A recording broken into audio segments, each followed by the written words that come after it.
So my name is Brian, and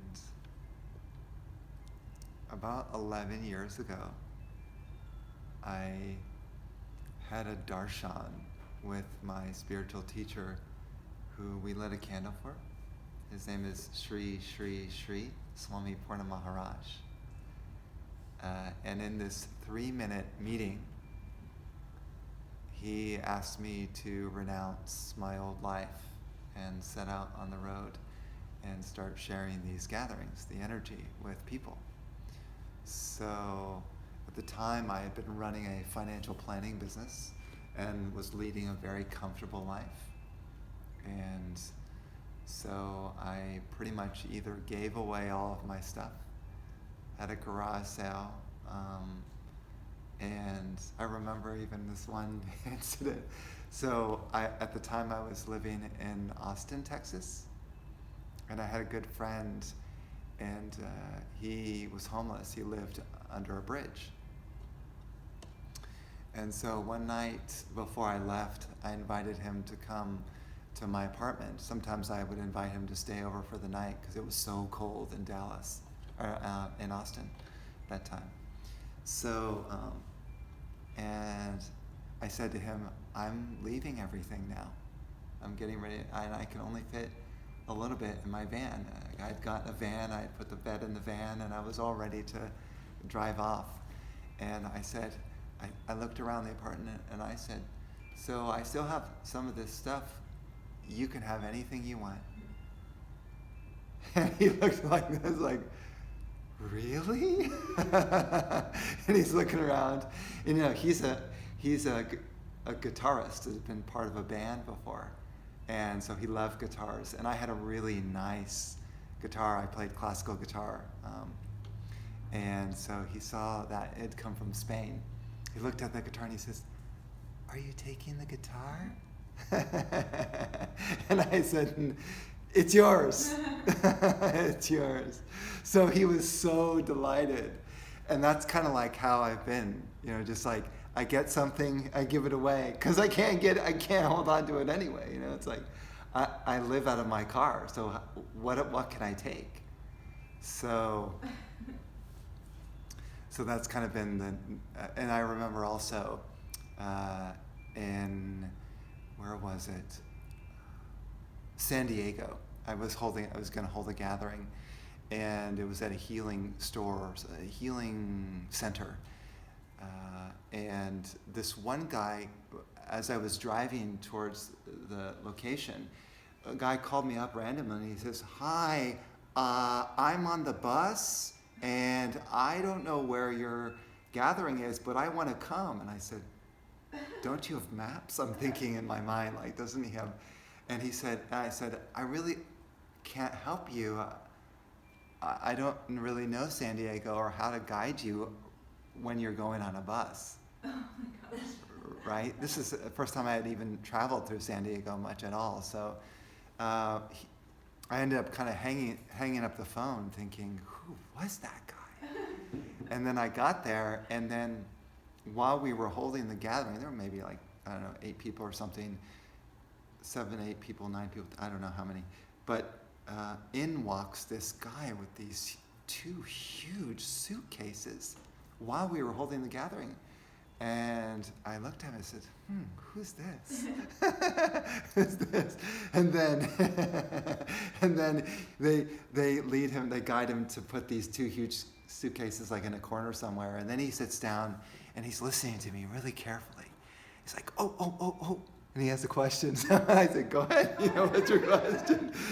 So he asked me the spiritual question. I answer the question, and then I keep talking. And then after a little while, oh. and so probably 3 or 4 different times he's asking questions because he's really paying attention. I really admired that. So at the end of the gathering, I'm overhearing him going from person to person, asking if he can get a ride home. It was the guy on the bus. Yeah, it was the guy on the bus. Can I get a ride home? And no one is able to do it. And I kind of overheard, and I said, I'd be happy to take you home. Where do you want to go? And he said, oh, I'll show you. I have to show you how to do it, how to go. So I said, okay, well, let's pile in these two huge suitcases go into my van where I had all of my possessions, including my bed. And so we sort of stuff it into my van. And then he gets in the front seat and he's just describing his whole lifetime while we're driving back to his place. So we're driving here, and we get off the freeway and we go into suddenly it's like we get into this dark road. And it's getting darker and darker, and the hills are starting to rise and the full moon is rising. I'm thinking, where are we going? And then he said, oh, stop here.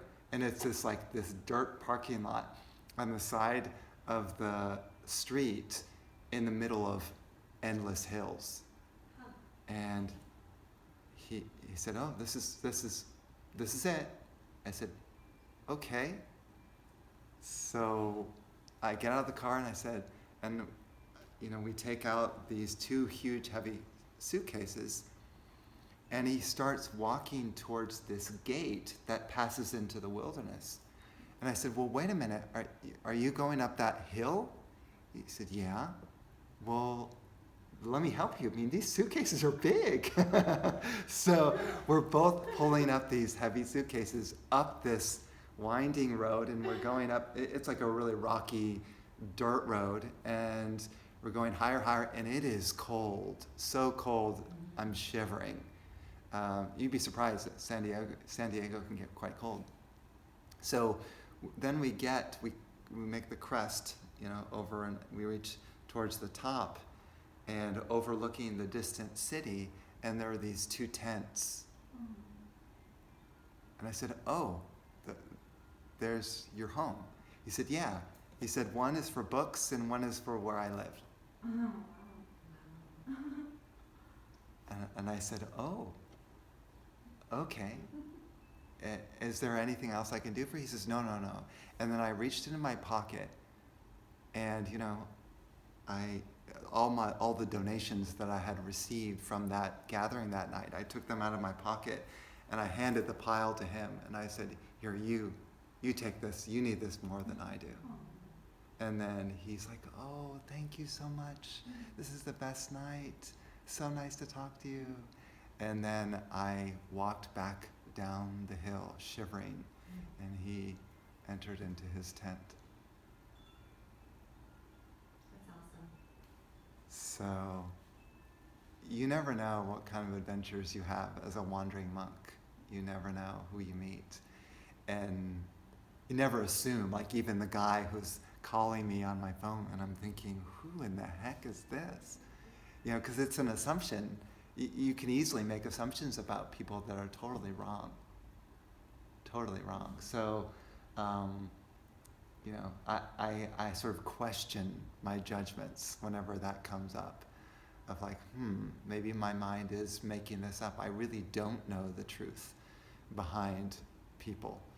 And even, I would say, my own enemy, so to speak, the person who's fighting against me, even that person, I don't know the real circumstances about why they are doing what they're doing. So what I found was that a key aspect on the spiritual path is forgiveness, the ability to forgive.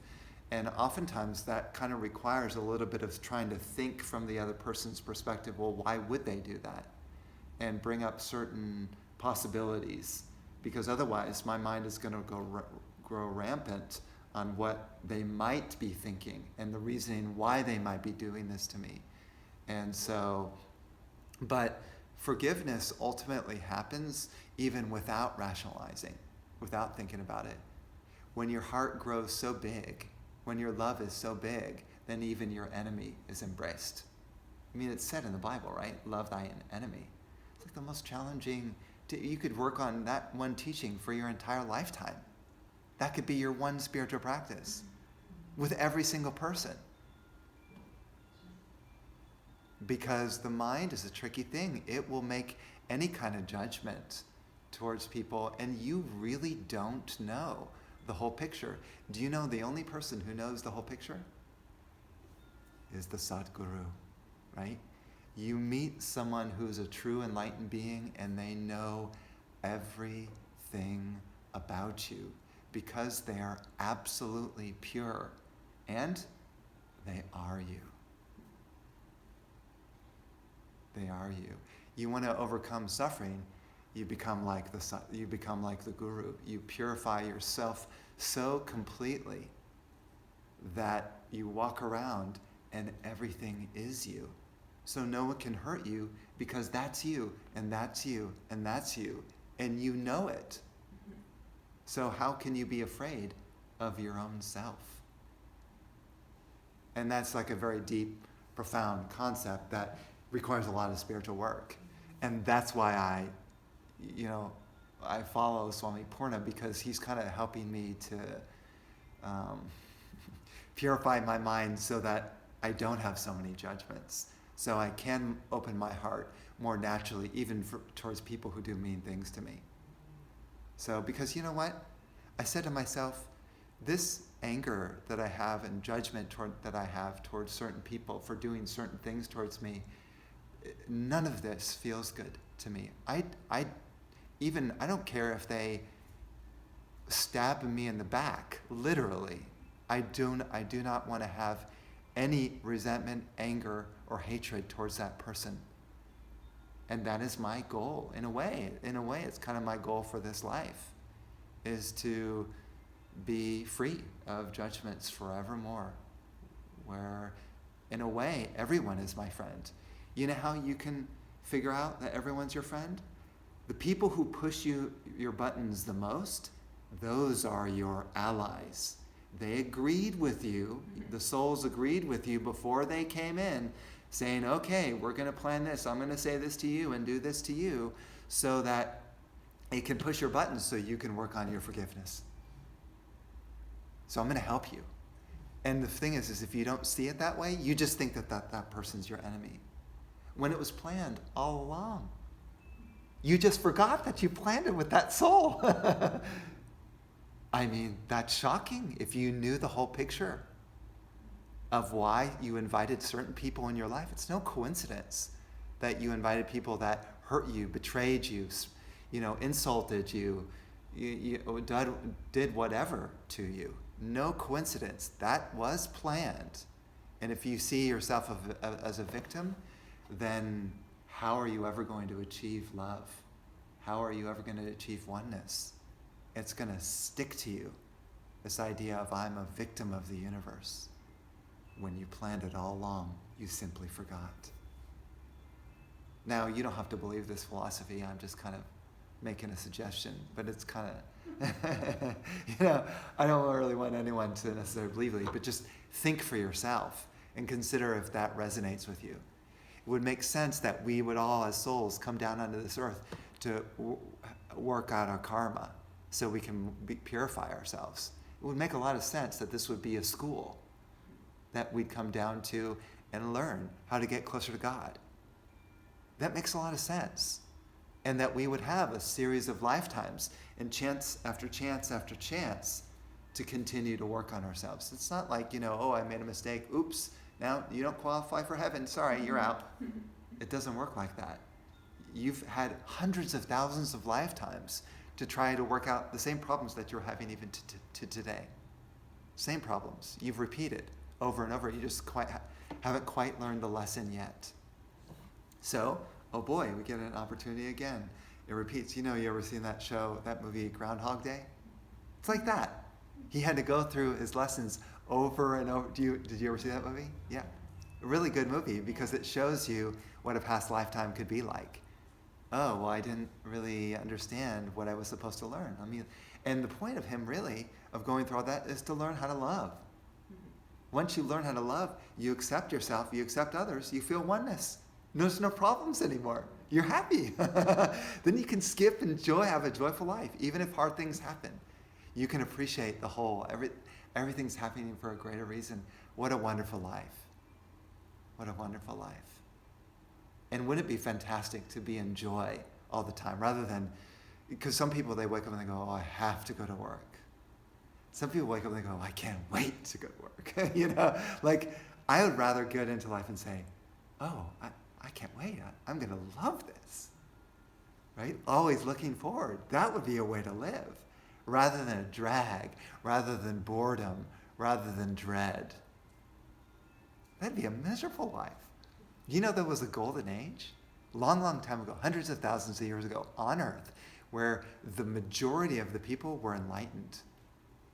And they didn't have to have farms at that time, because all the trees and the plants and the bushes all grew fruits and flowers and things like that you could eat. You didn't have to farm. Everything was given to you by Earth. You didn't have to toil for food. You didn't have to make any money. They didn't have any money. No need for money. I mean, this is a paradise on Earth. There was a time like that. I say, why can't we create that on this Earth now? What a big difference between back then and now. But just because they had it back then, why can't we have it now? Or at least, why can't you develop it in your world, your own world? So even the rest of the world could be, really, really unhappy and depressed, but you maintain your consciousness. Do you think it's helpful to fall into depression with everyone else? No, because how can you serve anyone? How can you help anyone when you're in a hole yourself? You can't serve people when you yourself are suffering. You have to free yourself of the chains of your own mind. Be free, then you can serve fully, because you don't need anyone else to fill you up. You are independent. That's freedom. And then everyone around you will catch on to your vibration. Oh, I can feel her glow. She's glowing. Like loving that vibration, that energy. Your energy passes to other people. It's like a ripple effect. And why not start with one person? Not everyone's going to kind of follow that same route, because some people do prefer the victim attitude and living in worry and fear. In fact, fear and worry can be actually addictive, I think. Or we get used to living a fearful life, and then we feel like, oh, well, I have to be worried. I have to be worried about my child. Otherwise, that child's going to be in trouble. No, you don't. You can be free of worry, and then that child will be way happier when you're not worried. That child will grow up to be peaceful, with a peaceful vibration, because you release your worry, you release your control of that child. Letting them be free. A lot of mothers have that. I mean, it's hard. Fathers also, but especially mothers. Like the worry. It's like the child is not going to be helped by more worry. You develop a peaceful vibration, and you will free that child. There was a beautiful song long, long ago, in a land far away. Actually, this is India. In India, there was a beautiful princess. Literally, there was. She was very enlightened. Very enlightened. And her name was Mandansa. Mandansa. The Princess Mandansa. And there was this king of the land who, when he saw her, oh, he was smitten. He went, oh, I'm so in love with you. Will you marry me? And she's enlightened. She doesn't need marriage. There's no desire to have marriage. She's independent, free, a free mind. You don't get lonely. You don't get worried. You don't need companions to be happy. You are free. She said, I don't really need to get married. I mean, there's no problem with that. She says, but I love you so much. Please, will you marry me? She says, okay, I'll marry you, but on one condition. One condition. And that is that I am in charge of the children when they are born.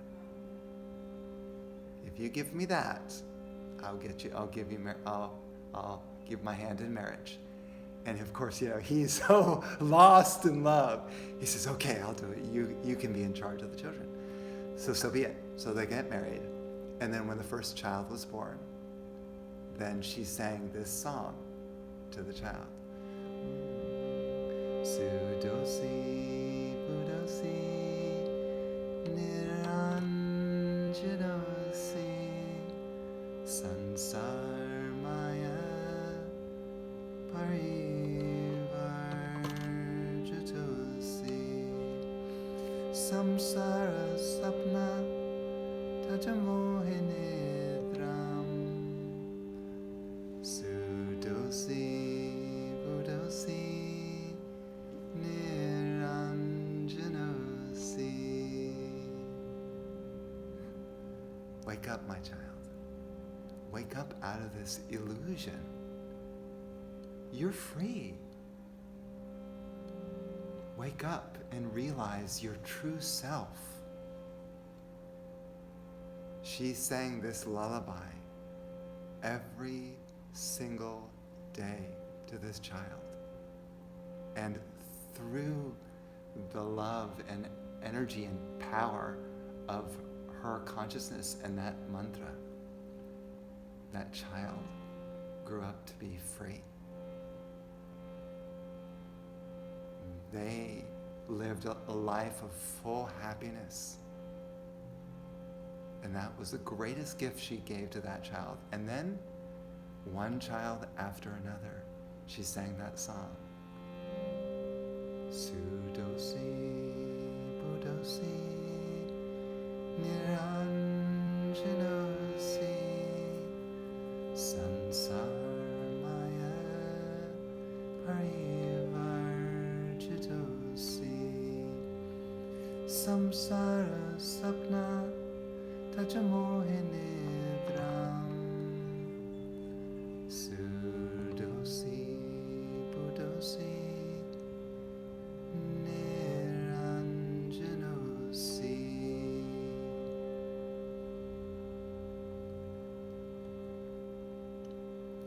And then she had 3 other children. Each one, their consciousness was freed. They became full, complete.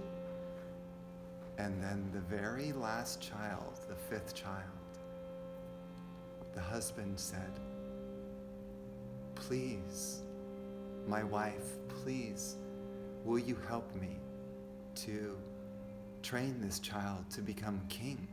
I don't have someone to take over the kingdom for me. And each one of these children that you've been working with, they've wandered into the forest and I don't even know where they've gone, but we need a king." And then she said, "So be it." And she walked away and it was done. And then, actually, interesting story, she trained that child to become a great king instead of, a sage. And indeed, that child grew up to be a great king and ended up ruling that land. And then both the husband and the wife ended up going into the forest, and then the kingdom was taken over by that particular child.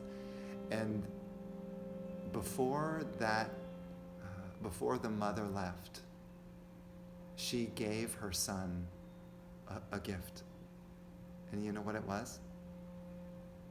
A ring. She said to the child,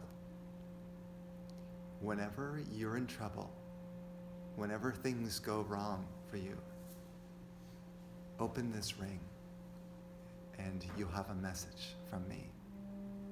And so, he lived a very prosperous life in the kingdom, a very great king, quite an enlightened king, actually. And then one day, the neighbors, the neighboring kingdom ended up attacking his kingdom. And he's scratching his head going, "What's happening? This can't be happening. Everything was so good. And now my kingdom's being attacked? How could this be?" And so then he started suffering, right? He started really hurting. And he said, "I need help." And then he remembered the ring. So he opens the ring, and there he finds a little message. And the message says, go into the forest and find a teacher who will help you to free your consciousness from the suffering of the world. Find a teacher. And he said, okay. So secretly, while some of his assistants were kind of taking over the kingdom for him, he went into the forest and he found a man who lived in a cave in a forest nearby. And that man he appeared to be a madman. He appeared to be, one hand he had like this bottle of like whiskey or something like that. And the other hand he had wrapped around him this beautiful woman. I was like, what is this? Who is this? But somehow this person who lived in this cave was illuminated and glowing, clearly a great being, even though on the outside he seemed like a madman. And they would call that an avadut. The word avadut means an enlightened person who has gone beyond normal human norms. An avadut, kind of appears to be crazy. And so the king said, that must be my teacher. And his name was Dattatreya. You've ever heard of Dattatreya? Very famous, one of the most famous gurus to have ever lived on this planet. Very similar to Swami Purna. And so the king decided to serve the guru. And the guru would just throw dirt at him and insult him and do all these kind of crazy things to him. Get away. Can't you see I'm a madman, And yet the king would come and bring him some water, bring him some food, some vegetables, whatever, and to serve him, even though he was being insulted and attacked. And then after a while, this guru, Dattatreya, finally said, why are you staying with me and taking this abuse? You could go home back to your kingdom. You're a king. And he says, and then this king bows at the feet of the guru and says, I know you are great. You can help me with my suffering. My kingdom is hurting now. It's in big trouble. And I myself am suffering. My mother told me to come to you to get help when I was suffering. Please, will you help me? And he begged him at his feet. And finally, Dattatreya said, so be it. And started giving him Dharma talks and giving him spiritual energy, to help him to connect to. And after some time, that king also became illuminated and free from fear, free from suffering. And then he came back to his kingdom. And as the other kingdom was descending upon his palace, the king walked out to the middle. And then the other king walked out to the middle. And they had this meeting. And then the other king also beckoned someone else to come. And it happened to be, guess who? One of his enlightened brothers who had wandered into the forest. What the heck? You're on the bad guy's side? My own brother is supporting the king who is attacking my own kingdom. And then the king, the brother who had just become enlightened, says, what do you want? And then the other king says, well, I want your kingdom. I'm conquering it. And he says, so be it. You can have it. Oh my gosh. I don't need it anymore. I'm free. I have no attachment to this king. You can have it. Rule it as you will. And the opposing king said, how did this happen? And questioned the enlightened brother that was with him. How did this happen? Your brother is just giving over the kingdom like this. And he said, it's because now my brother is free. And he is a great being now. He's unattached to this physical world. He no longer needs a kingdom. And then that's when the opposing king said, well, gosh, I should give it back to him then, because I don't want to conquer him. He seems like a very enlightened king. And then the brother said, no, you can have it. I'm leaving now. I'm departing. I don't want this kingdom anymore. You can have it. And so it ended up that he left also. So the final son of that enlightened woman ended up going into the forest and also being an illumined sage. All because she sang that song to her children to free them of the suffering of this world. That's the power of mantra. And that's why whenever Swami Purna gives me a mantra to chant, I take it very seriously. And I mean, if you watched my daily life, thousands of chants, and then all kinds of chants. It could be chants for transcendence. It could be chants for love, joy, peace. It could be chants for abundance. All of it. He provides any kind of energy that you might want. He will give you the key to unlock that within your own being. And so I've been so inspired that I compose songs for a lot of the mantras that he gives. And mantras are so easy to chant. You could be in your car singing. I mean, all the time that I've been driving here to reach Riverside, which seems like a distant world to me. I mean, I'm chanting and I'm chanting. I'm chanting. Recently, it was Mahashivaratri yesterday, actually. And so I've been chanting Shiva mantras the entire time that I'm coming here. I'm coming here while I'm driving. So I'm not listening to the radio. People spend a lot of their time dawdling. Is that a word? Dawdling it? Dawdling it away? Doing things that are pointless. Watching so much, as Swami Purna calls it, rubbish on TV. Things that, they don't help with your consciousness. Why spend time connecting to consciousness that's angry and fearful? You just turn on the news and automatically you get bombarded with this fear complex. I'm not interested in connecting with that anymore. I mean, I realize that the news can be entertaining and it can be informative, but I could read a few headlines and get the entire news all in 1 minute every day, no problem. But to watch the news for half an hour, I'm connecting to something that I'm not interested in attuning to. I'm listening to supercharged music and songs and mantras and doing breath practices and listening to Dharma talks and doing breath practices and everything that you can think of. Everything for uplifting the consciousness, not lowering it. This is my whole life. And not only that, it's worked so well for me that I'm sharing it with others through gatherings. What other gift can I give the world than sharing this sort of electric charged atmosphere where people can really attune to something profound? To me, in fact, I asked Swami Purna an interesting message, or interesting question. I said to him, well, what's the greatest service that we can give to people in this time, in this age? And you know what he said? He said, share the knowledge. Sharing the knowledge means the energy, the vibration, the spiritual energy. Share that with others. He said, that is the greatest gift that you can give to anyone because it will free their soul.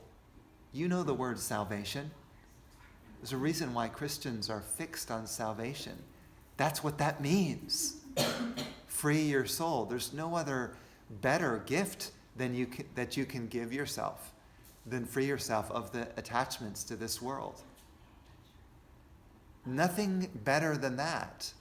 Because by connecting with your soul, you get everything that you ever wanted in the first place. You know that phrase in the Bible, seek ye first the kingdom of God and all shall be added unto you. You connect to the source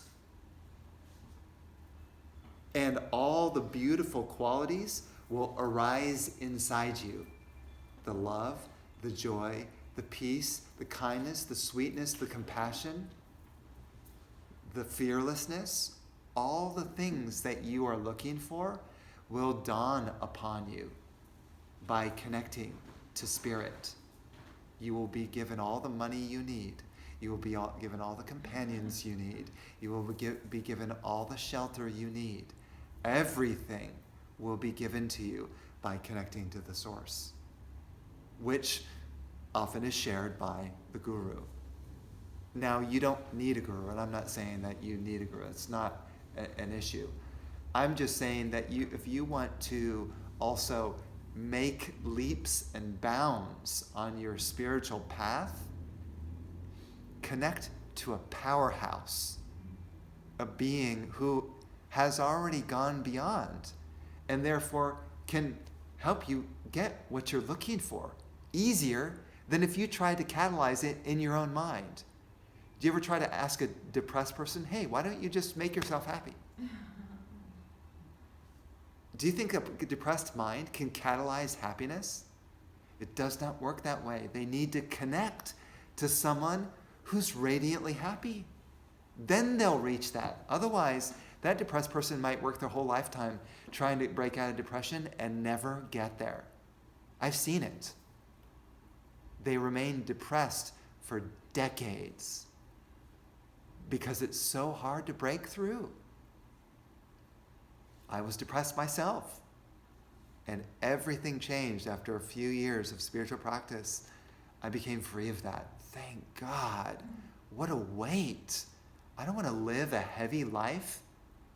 And think about it. If I didn't work out that depression, the next lifetime, I'd be walking around like that. What's that donkey's name? You know, and Eeyore. Yeah, I'd be walking around like Eeyore again. How many Eeyore lifetimes do I want to live?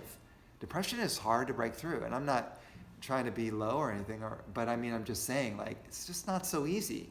You ask a depressed person. It would be similar to, let's say, asking a person who's really addicted to alcohol to just stop drinking. It doesn't work like that. They need a support group. They need, like, a powerful support mechanism in this world to break out of that habit. It's not so easy. Just like any other psychological issue, you need help. So, not that you need it, because you can you can live with it for as long as you want, but you will find at some point, I want to get my wings. What's that? It's a Wonderful Life?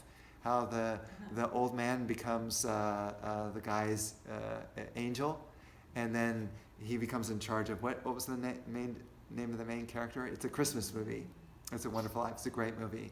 And so the whole idea of the angel is trying to get his wings. So he has to help a person to get out of their depression. And this poor guy who was depressed because he had lost all the money, had left it at the bank. Do you remember this story? Yeah, oh yeah. But Yeah. I can't think of his name.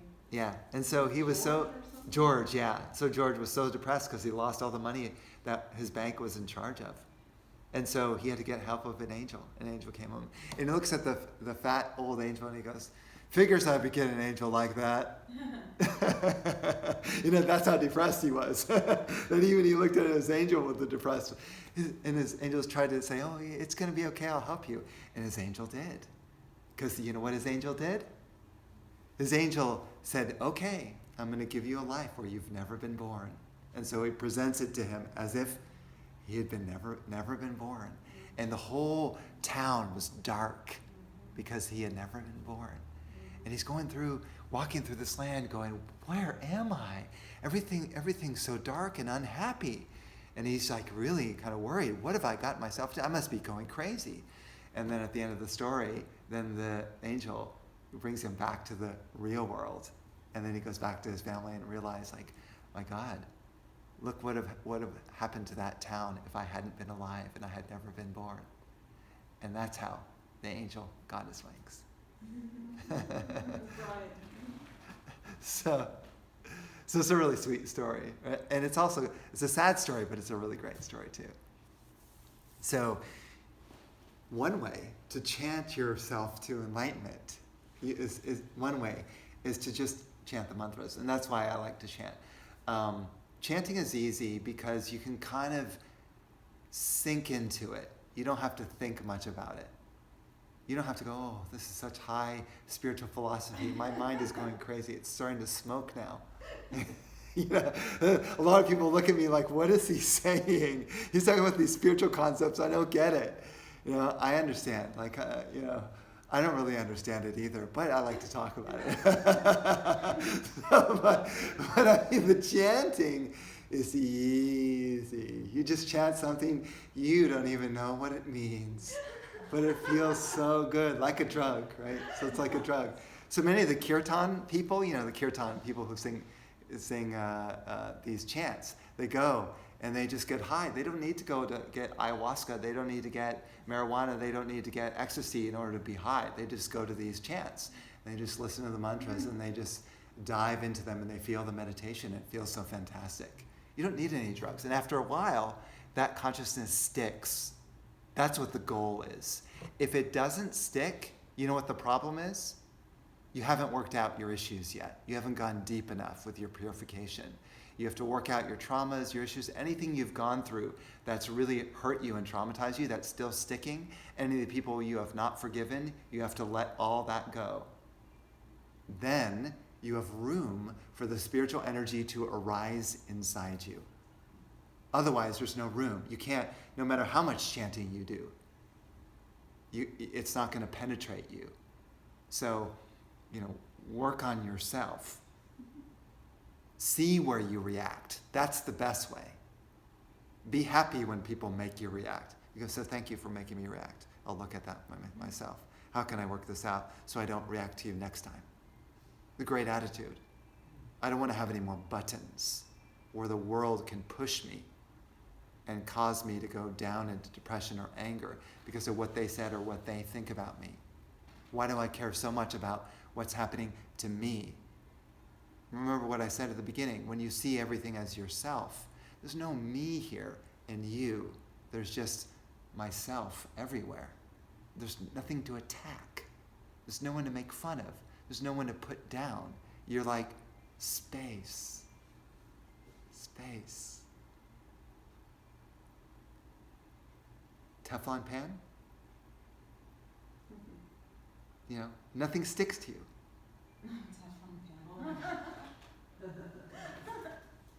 Yeah? So, we can chant a mantra together to invoke the presence of love. Do you remember the word for love in Sanskrit? Prema. Prema. They call it unconditional love or divine love. You know what divine means? God. Yeah, I don't really know what it means either.